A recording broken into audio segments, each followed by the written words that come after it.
Hello, Wooster Mennonite Church, and welcome to week 34 in God's story of grace. I am recording today's video at the beautiful Kidron Park, and you can see pine trees behind me. This is actually a location where we would have our outdoor worship services from time to time over the years, and I just thought it would be fun to record today's video from here. We will be thinking about the theme today of Jesus walking on the water as a miracle that comes to us in John's Gospel, John chapter 6. And we'll be tracing that theme through several Old Testament and New Testament readings. To start with our Old Testament readings, we're looking at Job chapter 8 and Psalm 107. I'm sorry, Job chapter 9 and Psalm 107. So as we start with the reading from Job, we hear this discourse where Job is proclaiming his smallness as a human being in the presence of God. It was so much greater and so much more powerful. And Job says, God is the one who creates the constellations in the vastness of space. God has created the mountains, and God has created the seas, and he governs all of the things here in the natural world and in the natural order. And God even walks on the waves. It's this beautiful image of how God is so grand and sovereign over the created order that he can even walk on the waves. It's a very poignant image that will be carried into our New Testament reading when we think about Jesus walking on water. And then as we consider our reading from Psalm 107, that is from a different perspective. It's from the perspective of a sailor going out on the seas and thinking about how treacherous and dangerous the seas can be, tossing boats to and fro. And then in the psalm, it goes on to say, but one can turn to God and cry out for help, and God has power over the seas. And that's where the assurance of security comes from. So already we can see from just these two readings that in the Old Testament, there was this vision of the sea as this place of chaos, of, of danger. And then that's the first truth perhaps we could take away. And then the second one is that we can see that God has power over the sea and over the waters, and that one can find security in looking to God, who is above these created things. And then we'll move from these Old Testament ideas into several New Testament examples. We have two readings from Matthew's Gospel, Matthew 14 and Matthew 8. In Matthew chapter 14, it's the story of Jesus walking on the water. And just to recap that story, Jesus has sent the disciples out from the shore. He's separated from them for a bit to go off and pray on a mountainside, and then he walks out to them on the water. They're on the Sea of Galilee. They happen to be struggling against the winds. They're paddling, and it's getting scary and choppy and out on the water, and they're afraid. And in fact, John's gospel says that they're about 3 to 4 miles out in the Sea of Galilee. So they're far off from shore, and then they see Jesus walking, and they're even more terrified. How could this be that Jesus is walking on the water? And then he says, "It is I.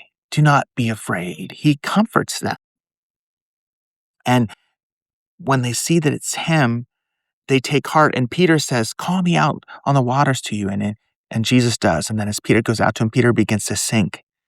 But Jesus reaches out and takes him by the hand and helps him back into the boat. And then they worship him. They know from this miracle a deeper truth about who he is. He has power over creation, just like we heard about from Job in the Psalms in our previous readings. Jesus must have a deep connection to God. He must be the Son of God to have this type of authority. Then we go to the reading in Matthew 8, which is very similar. The disciples are in a boat. The wind and the waves are tossing the boat around. They're afraid. And Jesus is in the boat with them in this passage. And they wake him up. He had been sleeping. And they say, "Oh, we're afraid. We're in danger." And Jesus rebukes the wind and the waves, and the waters grow calm, and the winds stop. And the disciples marvel. They're in awe, and they say, "Who is this that even the winds and the waves obey him?" once again, it's a deeper revelation of who Jesus is. And we've been saying throughout this series, Signs of Life, that miracles are not just things that turn in upon themselves, done for their own benefit, but they point to a deeper reality of who God is, or in this case, who Jesus is. And that deeper reality is, just like in the Old Testament, he has power over creation, just like the Lord does. Let's go to our next reading, which is in Mark chapter 6, which is the same story that we're talking about, Jesus going out on the water to greet his disciples. But there is an interesting additional detail in that story. And that is that when Jesus gets into the boat with them, it says that the disciples had not understood the deeper truth about the bread, the miracle that had happened with the bread. Okay, so what is that they're talking about there? Well, if you remember last week's reading, also in the book of John, we're going to be talking about John chapter 6 today, and this reading happened earlier in John 6. Jesus multiplied the loaves of bread and the fish, and he fed a whole crowd. And so this reference in Mark is to that miracle that happens before this other miracle, Jesus walking out on the water. And in Mark's gospel, it says, the disciples had not understood from Jesus multiplying the loaves and the fish that deeper truth about his identity as one who has authority over creation. They hadn't quite gotten that sense from that miracle. But then when they see him walking on the water, they understand more fully. And then we'll move to our reading in John's gospel, John chapter 6, starting at verse 16 and going through verse 21. And this is the same story again, but there are a few interesting details that I want to point out. As Jesus walks out to his disciples, they see him, they're terrified because they're not expecting to see him walking on the water. Were already afraid because of the storm, but they weren't expecting to see him walking on the water. And then he comforts them. He says, "It is I." But in John's gospel, there's this phrase that's used. It's so interesting. Ego eimi is the phrase in Greek. And you could translate it as I am. You could translate it also as it is I, but the most basic translation is I am. So why would that be a significant thing to say in the midst of this storm and as he's coming to them? Well, it's significant because when we think about how God revealed himself to Moses in the Old Testament, Moses asked him, well, who should I say sent me when I go to the people? God says, tell them I am sent you. So one of the ways God chooses to reveal himself is by that phrase, I am. And so it's just interesting that Jesus, in this moment where he's displaying this power over creation, he's comforting his friends, he's getting into the boat with them, but he also says these words, I am, which is that same phrase, a revelation of God to his people, or in the case of Moses, to one of his servants. And then interestingly, in John's gospel, it says, once Jesus gets in the boat to them, miraculously, they arrive at their destination right away. And so the miracle, Jesus walking on the water, is kind of followed by this other miracle of Jesus getting them to their destination. Now, I think it's interesting. I just need to mention here that in the beginning of John chapter 6, when Jesus feeds the crowds, it says it was around the time of the Passover.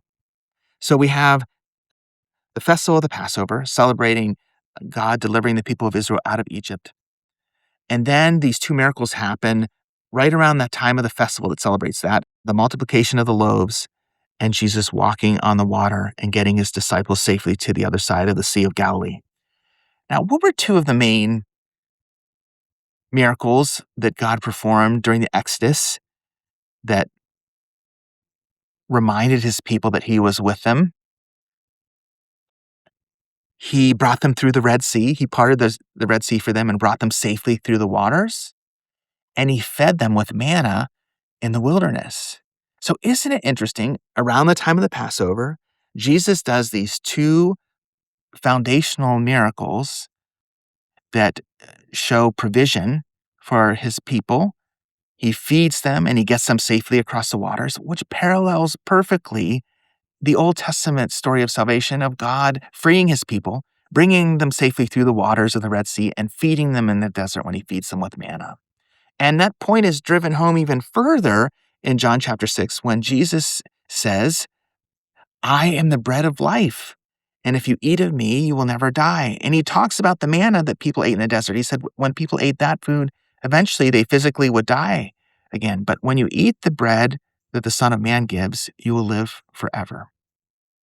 And it's a very beautiful and inspiring image of how Jesus is the fulfillment of that Old Testament salvation story in the deepest sense.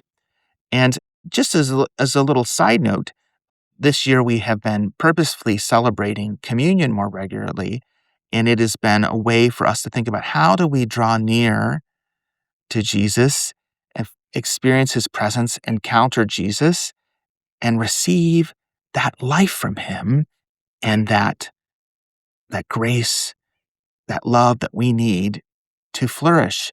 And one of the ways that we do that is at the Lord's table when we receive the bread and the cup. And it ties in with what Jesus is saying here in John chapter 6, that he is the bread of life. He gives us what we need when we receive that from him. And so when we eat that bread in communion, it's a celebration of that promise from him. It's a reception of that love and that grace from him. It's an opportunity for encounter with him. And one other note that I'll give here is just as we get ready to close, is that the disciples were able to get to the other side of Sea of Galilee due to Jesus' presence with them. Do you notice when he appears to them and comforts them and gets in the boat, they stop rowing? There is an element of surrender in this story. And I have to say, this theme really jumped out to me this past week at men's group. Roger brought up this comment about how they stopped rowing and they surrendered. And I think it's a beautiful place to end today, that sometimes we're rowing in our boat against the storm we're facing in life. We're doing everything that we know to do and think that we can do to get out of the hard situation. But what really makes a difference in today's story is when the people who are struggling realize Jesus is present with them and they surrender and they look to his presence and his help to get through. Then they experience that peace and that deliverance and they get to their destination. And so maybe just a word for us as we're in our own struggles or places that are hard, that we need to look for the presence of Jesus in our midst. And when we sense that presence, it's important for us to surrender and to be still and to trust that Jesus can act on our behalf and get us through to the other side, to the place where we need to be, where there is life and there's flourishing and there is security and there is provision. I want to thank you for joining me for this video and continuing to go on this journey through Scripture.